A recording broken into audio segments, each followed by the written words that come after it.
Bonjour, bonjour, bonjour, bonjour à tous ceux qui me font le plaisir d'écouter ce direct sur cette page. Si vous êtes nouveau sur cette page, bien vouloir vous abonner, liker, partager, commenter. Ce que je peux dire sur cette page pour ne pas vous intéresser, mais intéresser quelqu'un d'autre que vous connaissez. Et pour que cette personne soit au courant de ce que je fais sur cette page, il faut que vous ayez partagé massivement. La page est intitulée The Junior Miner. Et par ailleurs aussi, j'ai une chaîne YouTube, toujours de Junior Miner. C'est-à-dire, je parle de l'actualité minière sur cette page, de l'actualité minière, c'est-à-dire de la mine artisanale, la mine industrielle, à ciel ouvert, et je parle de formation, je parle d'information, je parle de sensibilisation dans les carrières aussi également.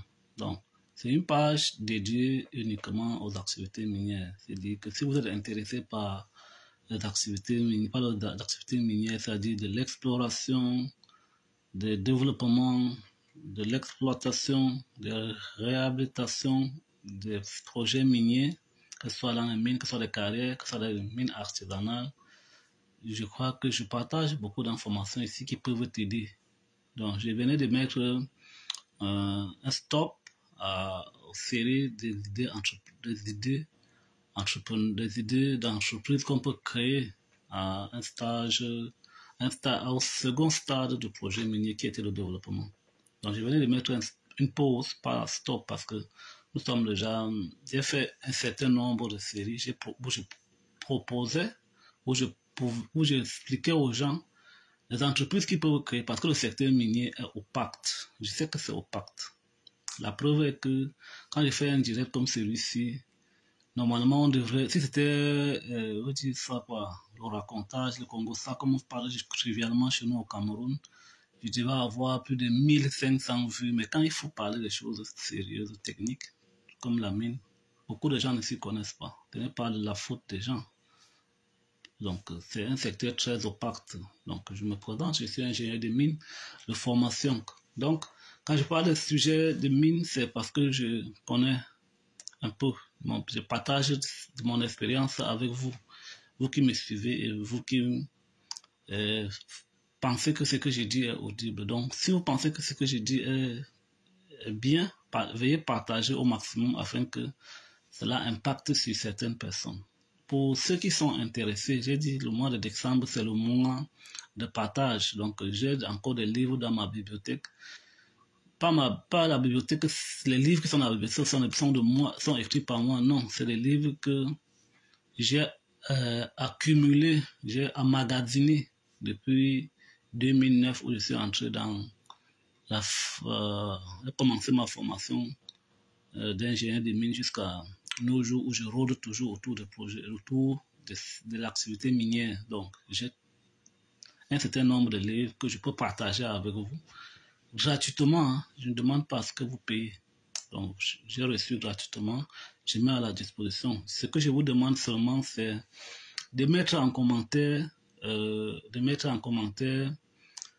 votre pays à partir duquel vous me suivez et votre email pour recevoir gratuitement votre livre.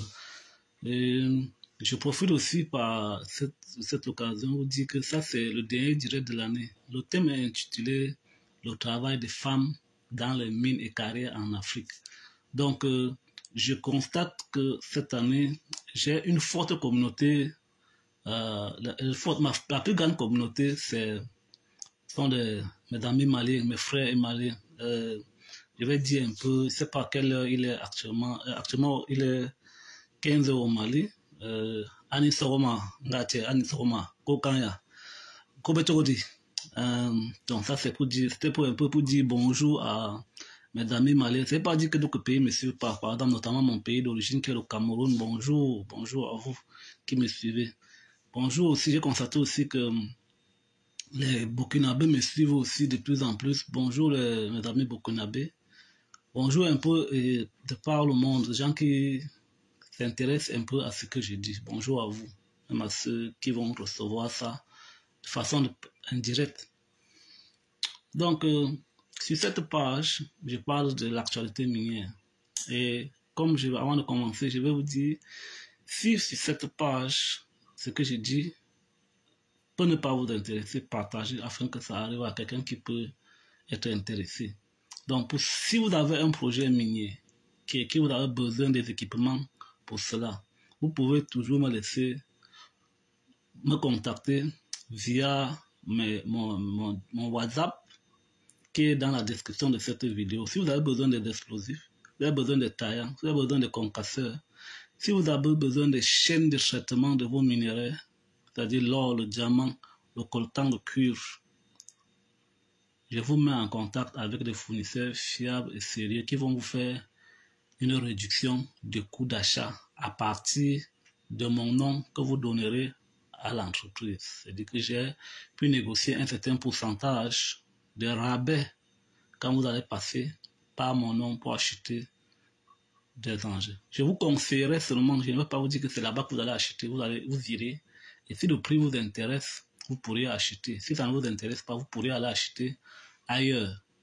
Donc, c'est ce que, donc, ma part de merci que je vous demande, ce n'est que de partager, de liker et de commenter afin que nous puissions former une communauté en Afrique des entrepreneurs miniers. Parce que les mines chez nous sont exploitées par des gens qui ne sont pas de chez nous, des gens qui sont d'ailleurs. Donc vous êtes dans un pays, vous avez des minerais, mais c'est des étrangers qui viennent exploiter. Pourquoi on ne parvient pas à exploiter nous-mêmes? Il faut quand même que nous aussi, nous puissions exploiter. Et pour exploiter, il faut connaître. Il faut connaître. Si tu ne connais pas, il faut t'entourer des personnes qui peuvent te conseiller, qui peuvent te donner des idées. Ce n'est pas, te conseiller ne veut pas dire que tu ne connais pas, tu ne maîtrises pas, mais on apporte les idées supplémentaires. C'est en partageant qu'on essaye de grandir, d'apprendre de quelqu'un. Un jour, mon superviseur m'a dit, Joseph, ne pense pas que tu n'as pas d'expérience. L'expérience que tu as, que j'ai, je prends un peu de toi, tu prends un peu de moi, et chacun de nous grandit.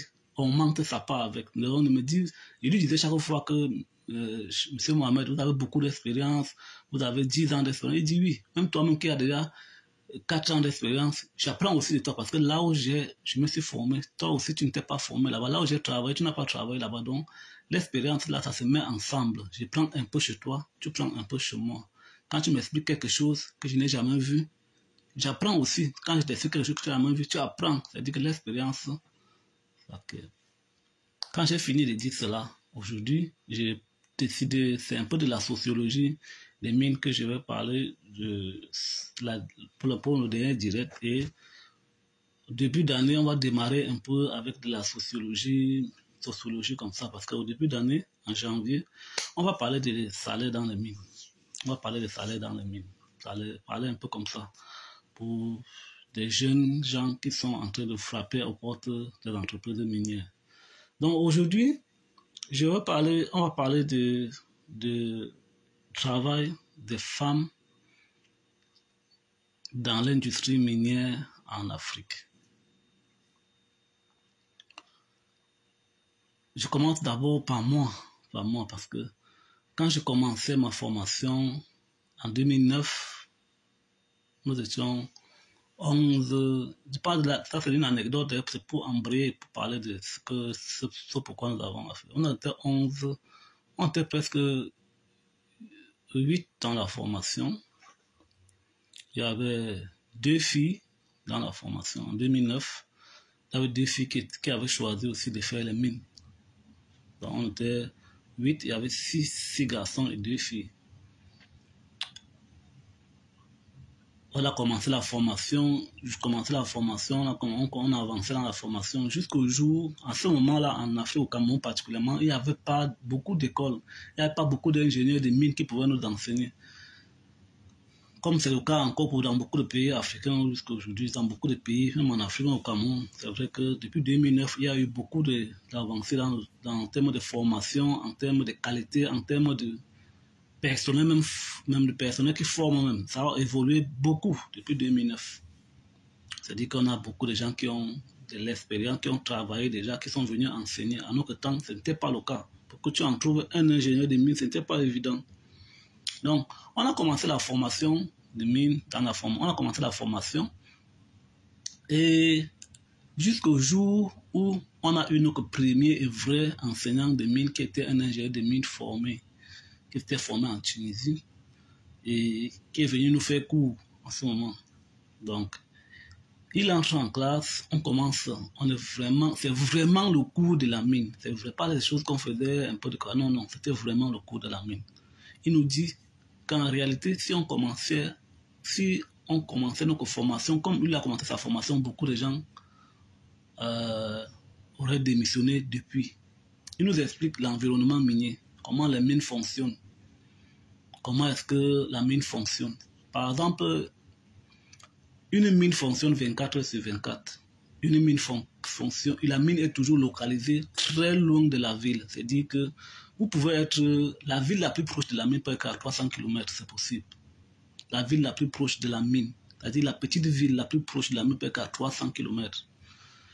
Et généralement, les populations autochtones de la mine sont les populations qui ne connaissent rien, qui sont bon, disons pas analphabètes, une population vraiment, on dit quoi, naturelle. C'est-à-dire qu'ils n'ont pas connu, ils ne connaissent ni parler français, ni écrire. Donc, ils ne connaissent vraiment, c'est une population encore brute, on peut dire naturelle encore. C'est-à-dire qu'ils ne connaissent même pas vos affaires de l'école. C'est maintenant la mine qui vient. Le développement n'est pas encore arrivé là-bas. C'est-à-dire qu'il n'y a pas d'eau, il n'y a pas d'électricité, il n'y a pas de route. Et ils se débrouillent encore avec la nature, à l'état brut. C'est là-bas que vous devez aller travailler. Vous devez laisser, vous qui êtes de la ville, vous laissez toutes vos commodités, c'est-à-dire que vos belles maisons, vos belles voitures, vos belles routes, vos gros téléphones, vos connexions Internet, vos électricités, les belles nourritures, vous laissez tout ça pour aller travailler dans cet environnement-là.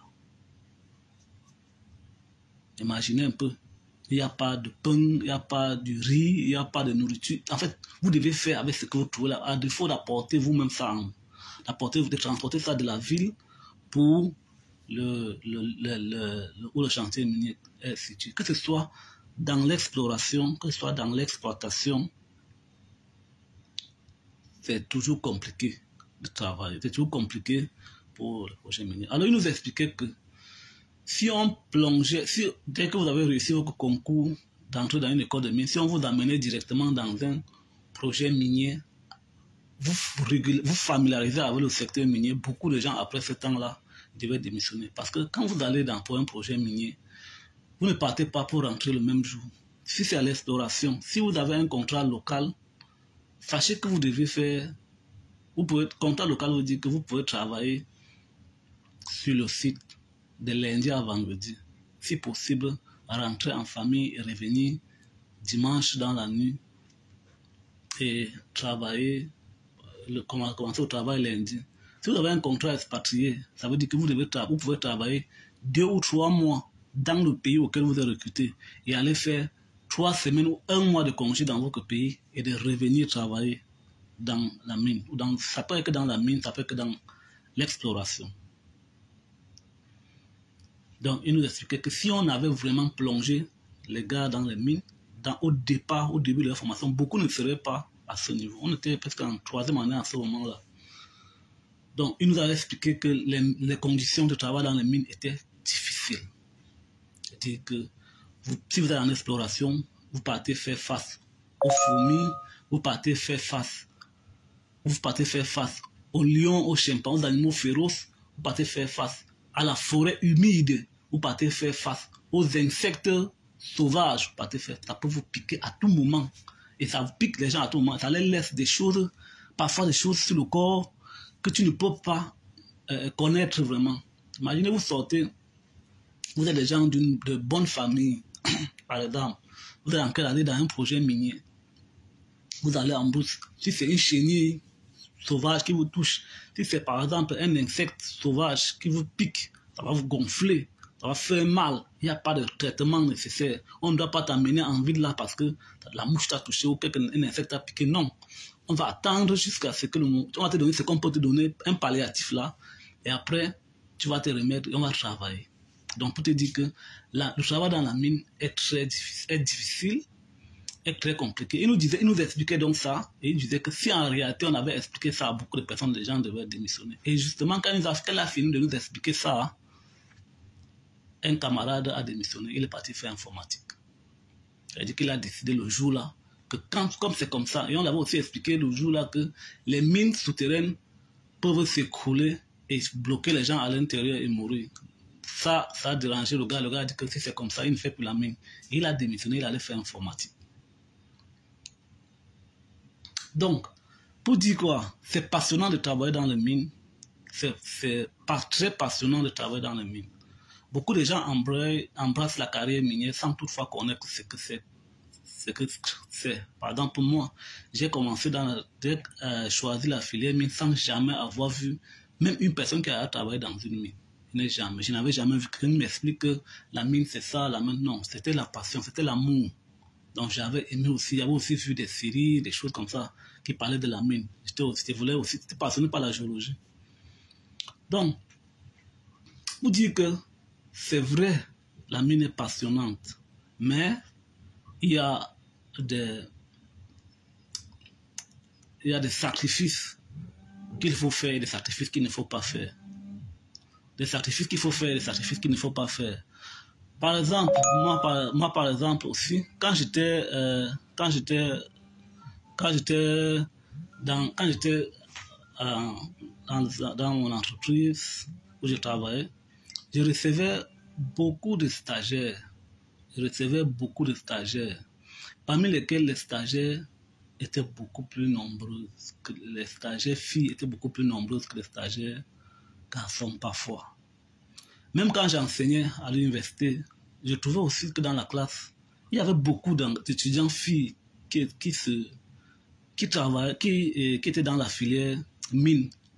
Plusieurs filles. Mais moi, je me posais des questions. Est-ce que ces filles-ci, on leur a expliqué l'environnement minier? Pourquoi tant de filles dans le secteur minier? Et de plus en plus, dans le monde, vous trouvez des associations des femmes ingénieurs de mines, vous trouvez des associations des filles ingénieurs de mines, vous trouvez des associations, plusieurs associations de femmes ingénieurs de mines. Je me pose la question, est-ce qu'on a réellement expliqué l'environnement minier? Est-ce qu'on a expliqué ça aux gens qui sont dans les mines? Je parle en Afrique, je ne parle pas d'Europe parce que l'Europe et l'Occident où je suis maintenant. Non, ce n'est plus la même chose. C'est carrément différent. L'environnement est différent, le contexte est différent. Donc, pour dire que merci pour celui qui envoie le j'aime, merci pour celui qui est connecté.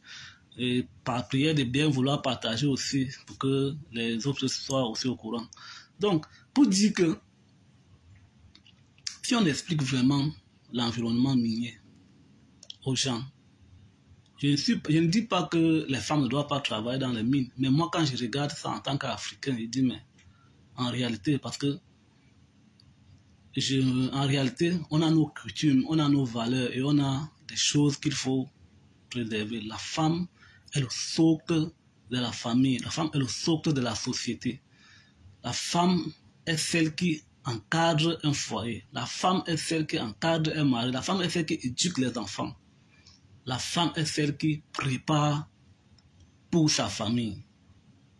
La femme est la mère de l'humanité.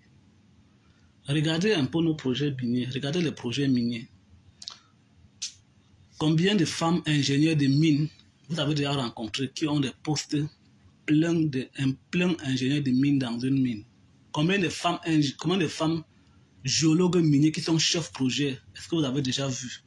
Combien de femmes vous avez déjà vu directeurs de carrière ou chefs carrière en Afrique? Combien est-ce que vous avez déjà vu? Combien de femmes est-ce que vous avez déjà vu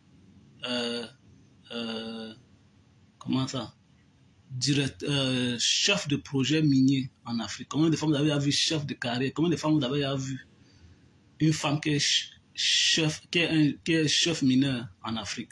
Combien de femmes vous avez déjà vu directrices d'une mine en Afrique? Combien de femmes est-ce que vous avez déjà vu?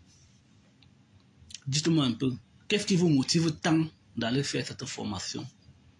Moi, je dis toujours aux filles que je rencontre, que j'ai rencontrées, que pourquoi vous avez choisi la filière mine? Il y a des filières bien plus adaptées aux femmes que certaines, que la filière mine.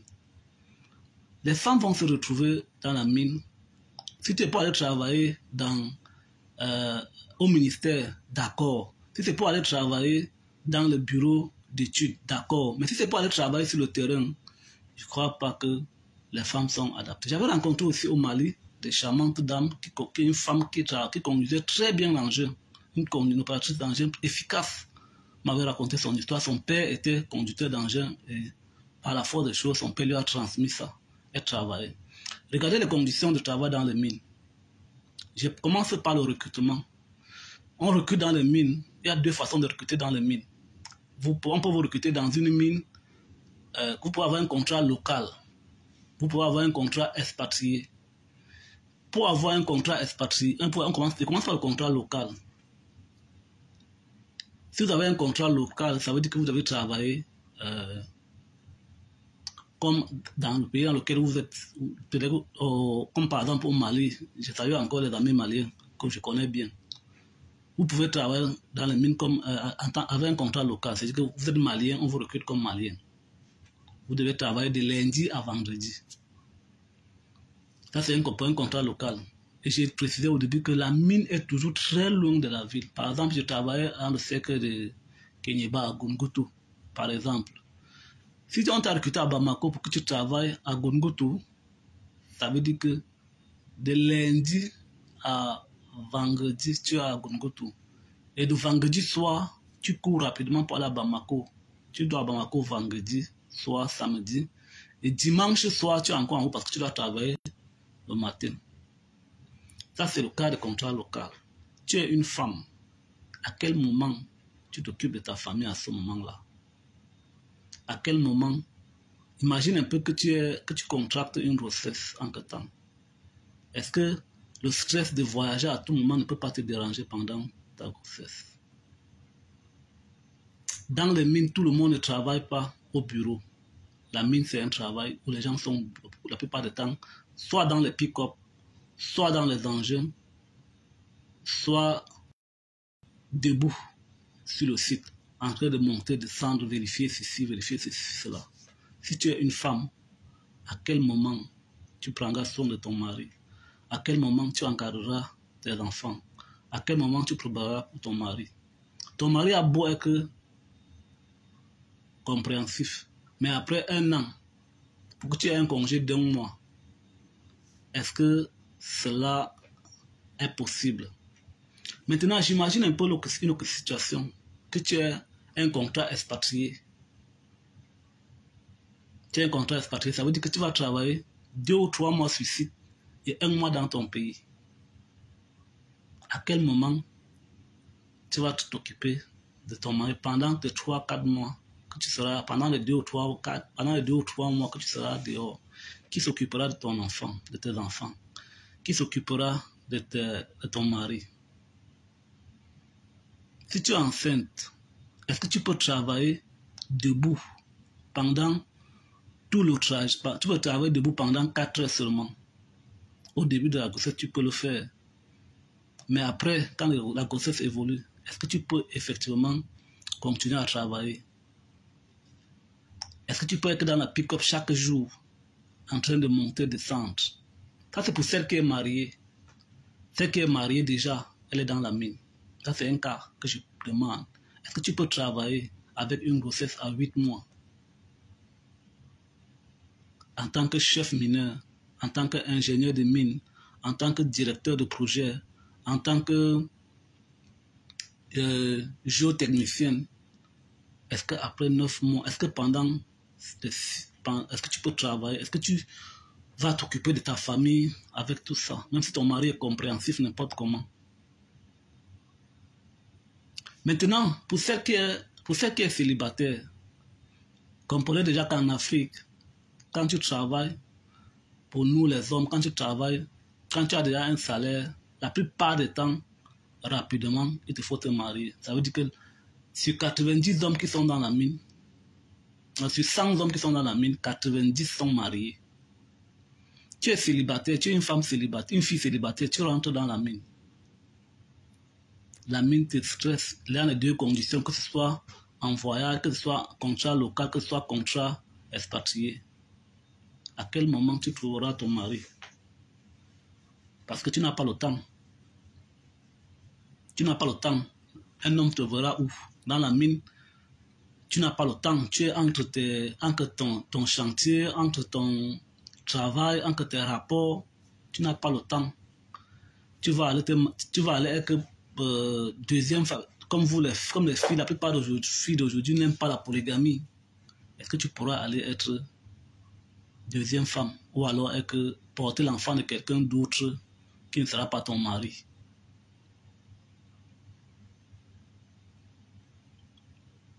Je pose la question simplement aux filles, aux femmes, parce que j'ai rencontré beaucoup de filles, beaucoup de jeunes filles qui venaient faire le stage là où je travaillais. Elles étaient très nombreuses. Je ne comprends pas le phénomène. Ce qui les motive tant. Est-ce que c'est le salaire? Est-ce que même dans notre domaine, tu ne peux pas avoir de salaire? Je ne dis pas que les femmes ne doivent pas travailler dans les mines. Hein. Je ne dis pas. C'est pas ce que je dis. Je dis seulement, je donne seulement mon avis. Est-ce que quand ce que j'ai expliqué là, ça tient la route pour que les femmes, pour dire que je suis pour ou contre que les femmes ne travaillent pas dans la... Vous avez beau, pour ceux qui sont mariés, vous avez beau expliquer à votre mari que c'est le moment idéal, il a bien compris. Mais après 2 ou 3 ans, ça devient lassant, ça devient fatigant. Et ça crée ce que ça va créer. Ça peut créer ce que ça peut créer. Les divorces, les problèmes, l'infidélité de part et d'autre. Vous avez vu, j'ai publié hier une vidéo d'une jeune dame mariée qui explique son parcours. Quand je vois comment elle travaille, je sens de l'amour pour le métier parce qu'elle a gravi des échelons. C'est une femme, elle travaille bien. Elle travaille bien. Et j'apprécie ce qu'elle fait. J'ai publié la vidéo là hier, en prélude à cette publication aujourd'hui. Alors, je rappelle seulement aux uns aux autres, donc les filles, vous qui voulez choisir la filière mine, réfléchissez bien. Vous qui êtes dans la filière mine, réfléchissez bien. Il y a bien d'autres filières que vous pouvez faire. Il y a bien d'autres filières qui peuvent faire. La mine ne permet pas de faire une vie sociale, de faire une vie de couple pour les femmes. La mine ne permet pas. Au début, la mine était pour les prisonniers. Au début de l'histoire minière, c'était pour les prisonniers, pour les gens qu'on prend, on peut balancer, ils travaillent leur corvée, après ils rentrent dans les casernes. Je ne dis pas que je ne veux pas que vous travaillez, vous pouvez travailler. Soit vous avez vos objectifs, vous travaillez pour 2 ou 3 ans, vous quittez, vous allez ailleurs. Mais dans ces conditions-là en Afrique, ce n'est pas facile. Abandonner la carrière, aller recommencer, ce n'est pas évident en Afrique. Donc les femmes et les filles, réfléchissez avant de choisir la filière mine. Alors je rappelle seulement, pour tous ceux qui me suivent sur cette page, bien vouloir partager, vous abonner, commenter, abonnez-vous aussi à ma chaîne YouTube de Junior Miner. Si vous avez un problème d'achat du matériel minier, c'est-à-dire les concasseurs, les explosifs, les taillants, les tiges, les engins, bien vouloir me laisser un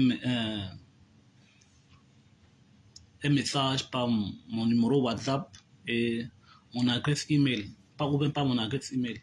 Je vais vous mettre en contact avec des fournisseurs qui pourront vous faire un rabais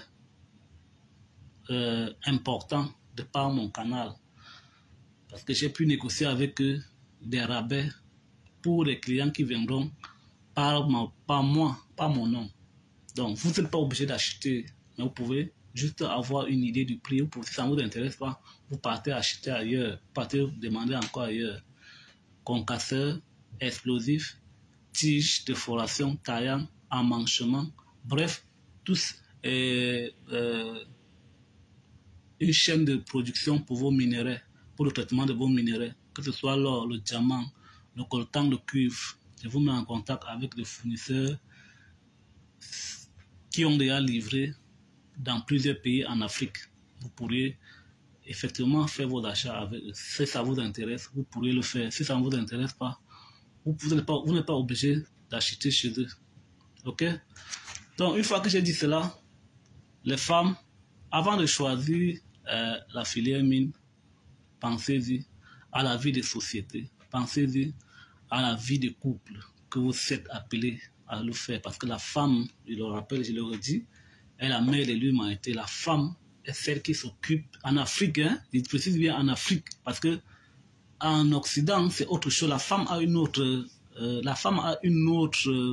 autre rôle dans la société qui est différent de nos sociétés africaines. La femme pouvait avoir des gens qui ont décidé de faire leur vie autrement. Je ne vais pas dire des choses ici que vous ne connaissez pas, vous connaissez. Mais je parle du cas chez nous en Afrique. Et du coup, pour dire aussi, pour vous faire comprendre quelque chose, c'est que depuis que je connais l'environnement minier, j'ai déjà vu une seule fille qui est chef mineur. Elle n'a même pas travaillé dans le secteur. Elle a fait son permis de tir. Elle n'a pas travaillé dedans. Je n'ai pas encore vu une femme qui est directeur de projet, c'est-à-dire qui est directrice d'une mine. Je n'ai pas encore vu une femme qui est directrice d'exploitation. Je vois toutes les femmes dans les mines, dans les ressources humaines. Je connais aussi des filles qui sont dans les mines, qui travaillent dans les mines, mais elles n'ont pas de vie. La mine les a absorbées qu'au point où aujourd'hui, elles ont bien l'argent, mais elles n'ont pas de vie de couple, elles n'ont pas de vie sociale. Elles sont singles, comme on dit. Elles sont singles, comme on dit. Je connais aussi des filles qui sont dans les mines, mais qui sont plutôt des maîtresses pour les gens qui sont dans les mines. Parce que je vous ai dit, la mine, 90 sur 100 hommes qui sont dans les mines, 95 sont déjà mariés. Vous pouvez trouver un homme libre dans les mines qui est célibataire, qui est libre, mais qui est divorcé, par exemple. Qui a sa vie, il ne veut plus faire une vie amoureuse, il veut seulement s'amuser. Donc, chères sœurs, chères femmes, je vous salue, je ne vous décourage pas. Réfléchissez-y, pensez bien, il y a l'argent, il y a la vie. Pensez, vous pouvez bien aller faire d'autres filières qui sont moins contraignantes. Je vous ai dit, à l'exploration, c'est debout toute la journée, marcher. Pendant 12 heures. Et dans les mines, on travaille 12 heures par jour. On ne travaille pas 8 heures. On travaille 12 heures par jour. C'est 12 heures par jour. Ce n'est pas 8 heures. C'est 12 heures tous les jours. Tous les jours, 12 heures. Est-ce que vous pouvez tenir avec ça? C'était l'ami Joseph. À l'année prochaine pour un autre thème. On va commencer l'année avec le salaire dans les mines. Sur ce, restez connectés, partagez, likez, abonnez-vous et surtout abonnez-vous aussi à ma chaîne YouTube. Pour ceux qui veulent les livres, laissez-moi en commentaire votre email et votre pays à partir duquel vous me suivez. Ciao, à l'année prochaine dans le direct, mais je vais continuer à vous entretenir par